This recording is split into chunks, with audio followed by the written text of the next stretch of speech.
Words on screen read, "In October of 1962, the first Minuteman missile field was activated. This marked the start of an era for military personnel who spent long shifts in underground launch control centers and missile silos across the Great Plains. These shifts were called alerts." Video title, "Meet the Missileers." Alan Martins, Deputy Missile Combat Crew Commander, 1963 to 1965. In the background, the Launch Control Center Delta 01 close-up of the launch control panel. Being a missileer was pretty interesting back then. We were brand new. We were the first crews that did this. Camera pans down and up the missile silo at Delta 9, showing the Minuteman missile in its silo. The silo was 80 feet deep. The missile was about 60 feet. And there was a 1.2 megaton hydrogen bomb on top of that. Our job was to monitor the 10 missiles. Reenactors at Delta 1 portraying 2 missile crew members at work. Once they put the missile in and put a nuclear warhead on top, we had to be there 24 hours a day. And like we were on alert. Linda Aldrich, Missile Combat Crew Deputy Commander, 1985 to 2000. Aerial view of Delta 1 and 9. Weather permitting, you were able to come home when the next crew relieved you. Of course, considering where missile sites are, sometimes you didn't get to come home. You might be there for 48 hours, or occasionally even longer. A crew member sits at the commander's chair in the capsule while the other crew member sleeps in the bunk. Steve Willis, Missile Combat Crew Commander, 1973 to 1976.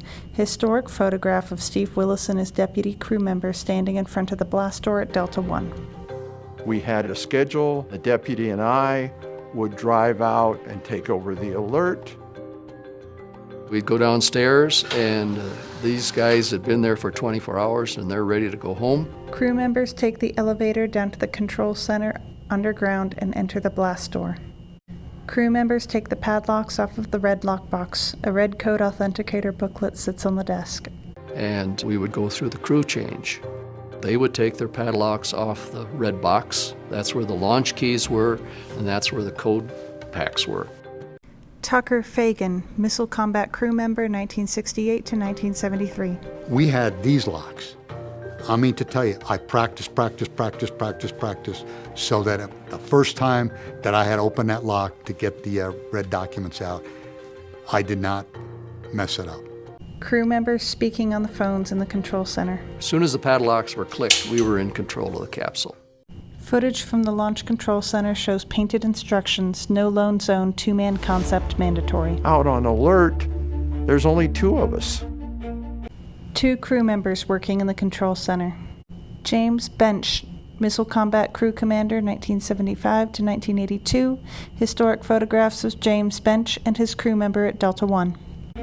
You had to have at least 2 persons qualified in the task to be performed and present and capable of telling if the other person was doing something out of sorts or illegal or dangerous.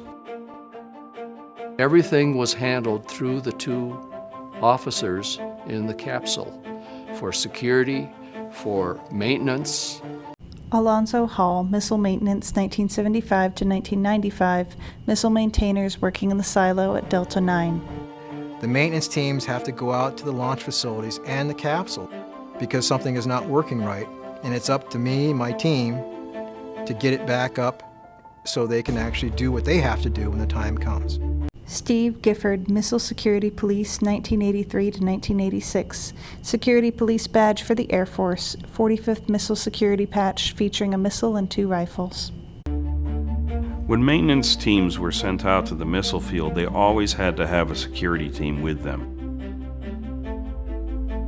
Brett Whitmore, Missile Security Police, 1982 to 1986. Historic photograph of Brett Whitmore entering a security vehicle.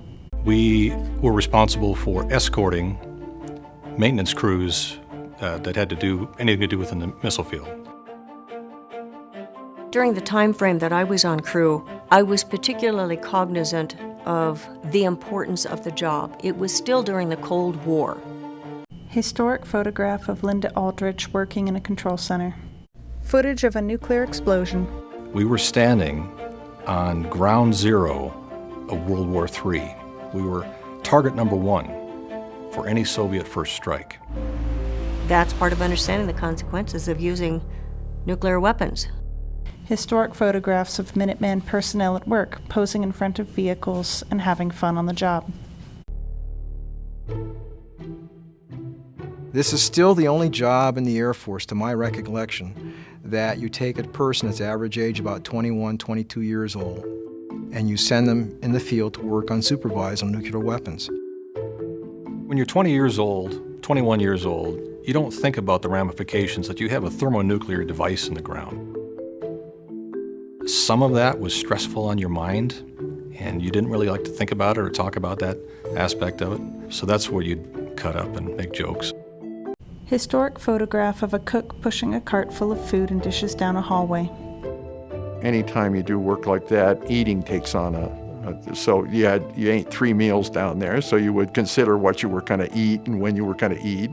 Reenactors sit around in the day room at Delta One, eating at the cafeteria and sitting on the sofas, carrying a tray of food into the control center. November 1 had probably the best cook in the whole place. He baked homemade bread and buns and things like that. So everybody likes to go to November if they could. Picture of a Minuteman missile standing above ground ready to launch. I wanted to be a part of something that was really special and something I could get my hands on and do well at and take care of my family and serve the country. Victory in the Cold War mural featuring a U.S. Air Force missile tearing through the Soviet Union flag. We had people die during the Cold War. We had people that were casualties of the Cold War. They were my friends, you know. Serious business. But people don't need to remember it just because of me. Remember it because of what it meant to America. You know, we still have an America because of what we did.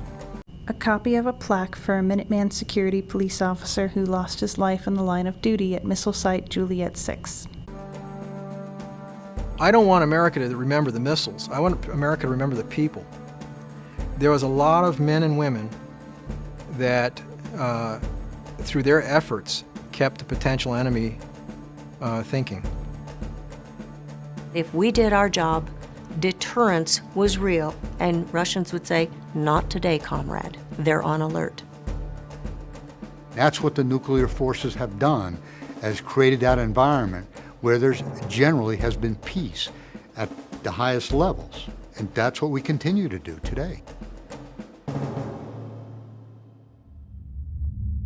Screen reads, though Minuteman 1 and 2 missiles are long gone from the prairie, hundreds of Minuteman III missiles lie under the earth of Montana, North Dakota, Nebraska, Colorado, and Wyoming, ready to launch. Each launch control center still has 2 officers on duty, while missile maintenance crews and security officers also remain at their posts around the clock every day of the year.